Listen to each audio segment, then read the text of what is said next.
നമസ്കാരം, പ്രവാസി മലയാളിയിലേക്ക് സ്വാഗതം.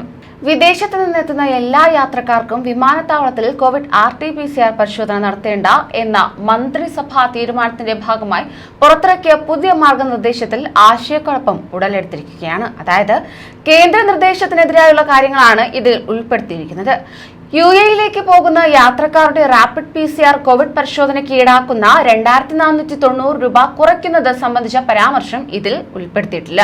മാത്രമല്ല, യാത്രക്കാർ എത്തിച്ചേരേണ്ട രാജ്യത്തെ നിയമങ്ങൾ പാലിക്കുക എന്നാണ് സർക്കുലറിൽ പറഞ്ഞിരിക്കുന്നത്. ഇതേ തുടർന്ന് വിമാനത്താവളത്തിലുള്ള ആരോഗ്യവകുപ്പ് ഉദ്യോഗസ്ഥർക്കാണ് തലവേദന ഉണ്ടായിരിക്കുന്നത്. ദേശീയ മാർഗനിർദ്ദേശത്തിൽ എല്ലാം നിർബന്ധിതമാണ്.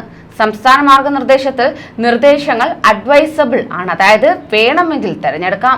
ആരോഗ്യ പ്രവർത്തകർക്ക് ഉചിതമെന്ന് തോന്നുന്നതാണോ യാത്രക്കാർക്കാണോ തോന്നേണ്ടതെന്ന് ഇതിൽ വ്യക്തമാക്കിയിട്ടില്ല.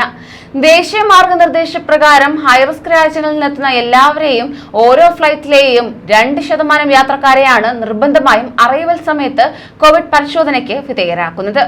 യാത്രക്കാർ നിർബന്ധമായി ക്വാറന്റൈനിൽ പ്രവേശിക്കുകയും ഒരാഴ്ചയ്ക്ക് ശേഷം കോവിഡ് പരിശോധനയും നടത്തേണ്ടതാണ്. പുതിയ നിർദ്ദേശത്തിൽ high risk, low risk category ഇല്ല. വിദേശത്ത് നിന്നെത്തുന്ന ഒരു ഫ്ലൈറ്റിൽ നിന്നുള്ള 2% യാത്രക്കാർക്ക് സൗജന്യമായി ടെസ്റ്റ് ചെയ്യണം. നിർബന്ധിത ക്വാറന്റൈനും കോവിഡ് പരിശോധനയുമില്ല.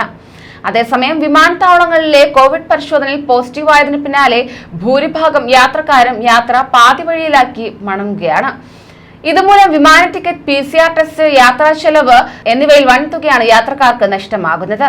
ഇതോടൊപ്പം പലരുടെയും ജോലിയെയും ഇത് ബാധിക്കുന്നുണ്ട്. ഏറ്റവും പുതിയ കോവിഡ് വകഭേദമായ ഒമിക്രോൺ വ്യാപിച്ചതിന് പിന്നാലെ ദുബായിൽ താമസമാക്കിയ മലയാളി നികിത മനോജ് ജന്മനാടായ കേരളം സന്ദർശിച്ചിരുന്നു. ഇതിന് പിന്നാലെ നികിത കോവിഡ് പോസിറ്റീവ് ആവുകയും ക്വാറന്റൈനിലാവുകയും ചെയ്തു. എന്നാൽ വിമാനം പുറപ്പെടുന്നതിന് 2 ദിവസം മുമ്പ് നടത്തിയ PCR ടെസ്റ്റിൽ നെഗറ്റീവായി. കൊച്ചി വിമാനത്താവളത്തിലെത്തി നടത്തിയ കോവിഡ് പരിശോധനയിൽ പോസിറ്റീവാണെന്ന് കണ്ടെത്തി. കോവിഡ് പോസിറ്റീവ് ആകുന്ന യാത്രക്കാർക്കായുള്ള പ്രത്യേക മുറിയിലേക്ക് നികിതയെ മാറ്റുകയും ചെയ്തു. വിമാന ടിക്കറ്റ് റീഫണ്ട് ചെയ്യാൻ ആവശ്യപ്പെട്ടെങ്കിലും എയർലൈൻ അത് നിരസിക്കുകയായിരുന്നു. ഏതാനും ആഴ്ചകൾക്ക് ശേഷം പുതിയ ടിക്കറ്റ് ബുക്ക് ചെയ്താണ് ദുബായിലേക്ക് മടങ്ങിയതെന്ന് നികിത പറഞ്ഞു. ഇന്ത്യയിലുടനീളമുള്ള വിമാനത്താവളങ്ങളിൽ സമാനമായ സ്ഥിതിവിശേഷമാണ് ഉണ്ടായിരിക്കുന്നത്. പുറപ്പെടുന്നതിന് 1-2 ദിവസം മുമ്പ് നടത്തിയ പരിശോധനയിൽ പോസിറ്റീവായ യാത്രക്കാർക്ക് യാത്രാ നിരക്ക് റീഫണ്ട് ചെയ്യുകയോ മറ്റു ദിവസത്തേക്ക് യാത്ര മാറ്റുകയോ ചെയ്യുമ്പോൾ വിമാനത്താവളത്തിൽ കോവിഡ് പോസിറ്റീവ് ആയവർക്ക് ഈ ആനുകൂല്യങ്ങൾ കിട്ടുന്നില്ല. ഇത്തരത്തിൽ നിരവധി പരാതികളാണ് ലഭിച്ചു പോരുന്നത്. കൂടുതൽ പ്രവാസി വാർത്തകൾക്കായി ഈ ചാനൽ സബ്സ്ക്രൈബ് ചെയ്യൂ.